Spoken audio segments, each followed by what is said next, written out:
da quinta etapa da EJA, da Educação de Jovens e Adultos. Estamos aqui então, reunidos, graças a Deus, para mais uma videoaula de História com o professor Ronaldo Moura. E nessa nossa videoaula, então, nós vamos dar continuidade ao nosso capítulo, onde estamos tratando aí do período que vai da monarquia até a proclamação da República. Período esse entre 1822 e 1889, tá certo, pessoal? Sendo que, então, estamos aí, desde a última videoaula, estudando um período na história do Brasil que ficou conhecido como período regencial. Período regencial porque quem estava no governo central do Brasil eram regentes, não eram os imperadores Dom Pedro I e nem o imperador Dom Pedro II. Dom Pedro I não estava no poder, como já sabemos, porque ele abdicou, renunciou ao trono em 7 de abril de 1831.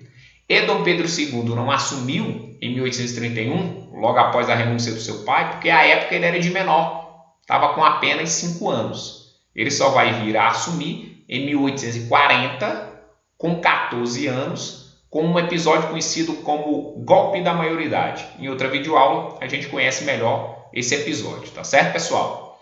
Então, esse período regencial de 1831 a 1840, pessoal, como eu disse, marcado pela liderança política de regentes, inicialmente marcado pela regência trina provisória, depois sucedida pela regência trina permanente, depois a regência una do Padre Feijó e, por fim, pela regência una de Pedro de Araújo Lima. Consequentemente, durante todas essas regências, algo em comum existiu.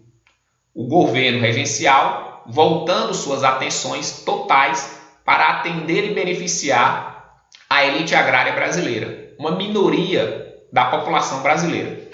Enquanto, então, a maioria da população brasileira vai sim viver sem assistência, nem política e nem social. Em todo o Brasil, pessoal, em todas as regiões, em todas as províncias do Brasil, a maioria da população, sim, vivia desassistida, tanto do ponto de vista político quanto do ponto de vista social. Não é à toa que nesse período regencial estouraram várias revoltas da população miserável contrária a esse governo regencial que só beneficiava uma minoria da população, os ricos latifundiários.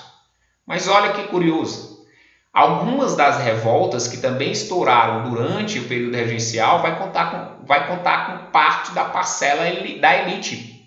Ou seja, alguns regentes vão querer centralizar os poderes em suas mãos, tomar decisões centralizadas, assim não beneficiando as elites de determinadas províncias, contrariando os interesses de determinadas elites de determinadas províncias, fazendo com que essa elite contrariada também se revolte contra o governo regencial.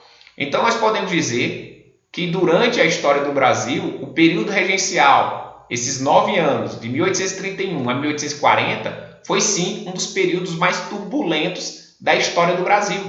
Estouraram revoltas por todo o Brasil.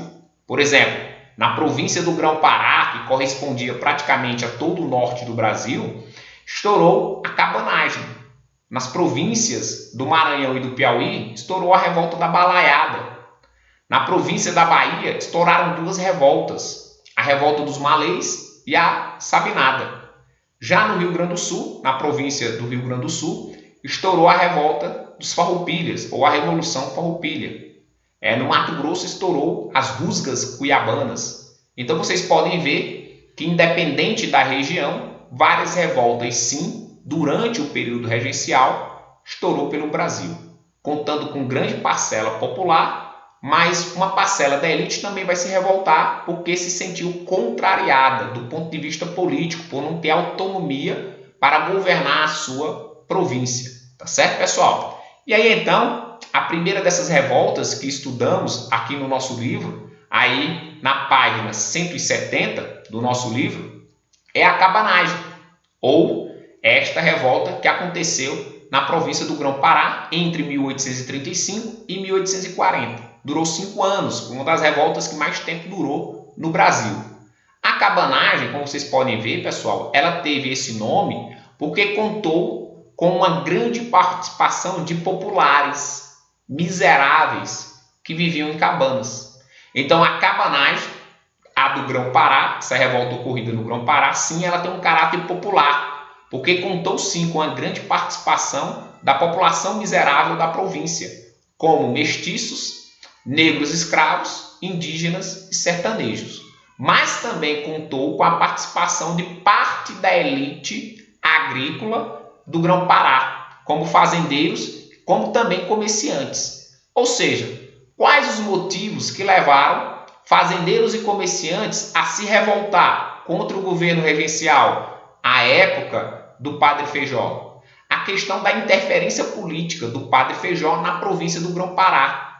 Quando ele, então, vocês podem ver aí, retirou o governo da província, alinhado aos interesses dos fazendeiros e comerciantes, e, consequentemente, nomeou para o cargo de presidente da província do Grão-Pará o Bernardo Lobo. Ou seja, essa alteração do presidente da província do Grão-Pará, tirando um e colocando o Bernardo Lobo, demonstrou um autoritarismo do Padre Feijó, contrariando os fazendeiros e comerciantes do Grão-Pará. Já os motivos que vão levar a população em geral à revolta vai ser a questão deles quererem principalmente terras para plantar e o fim da escravidão. Então são os principais motivos para os grão-paraenses pegarem armas e lutarem contra o presidente da província, no caso Bernardo Lobo à época, e consequentemente contra o Padre Feijó. Pessoal, essa revolta então, ela começa liderada aí, pelos fazendeiros Eduardo Angelim e Félix Clemente Malcher. A revolta tem um sucesso inicial. Em 1835, os cabanos conseguem depor o Bernardo Lobo do poder, o matam, isso. Em Belém, eles chegam a assassinar esse presidente da província do Grão-Pará, Bernardo Lobo, assumindo o comando o Félix Clemente Malcher, que com o tempo, de vez governar em prol dos cabanos, passa a se alinhar com o Padre Feijó, passa a governar alinhado aos interesses do regente Padre Feijó, desagradando os cabanos. É aí que os cabanos novamente pegam em armas, agora liderados somente por Eduardo Angelim, e novamente conseguem tomar o poder, dessa vez do traidor Félix Clemente Malcher. Tá certo, pessoal? Só que o que acontece? A resposta do governo regencial foi rápida e dura, pessoal. Várias batalhas, então, vão suceder para pôr fim a esse governo do Grão-Pará liderado pelos cabanos, por Eduardo Angelim. Essa resposta foi tão dura e brutal, pessoal, que chegou a matar 40% da população do Grão-Pará. Cerca de 40 mil pessoas morreram no combate à cabanagem. Então, para vocês verem que a resposta ela foi brutal, muito cruel do governo regencial. Também na página 170, pessoal, a gente fala de uma outra importante revolta estourada no Brasil, no caso na Bahia, a famosa revolta dos malês. Quem eram os malês, pessoal? Os malês eram como eram conhecidos os escravos muçulmanos baianos, que viviam principalmente na capital, Salvador. Então, muitos escravos, quando vinham para o Brasil, obrigatoriamente tinham que ser católicos, mas muito ainda permaneciam com suas crenças trazidas da África, como o islamismo.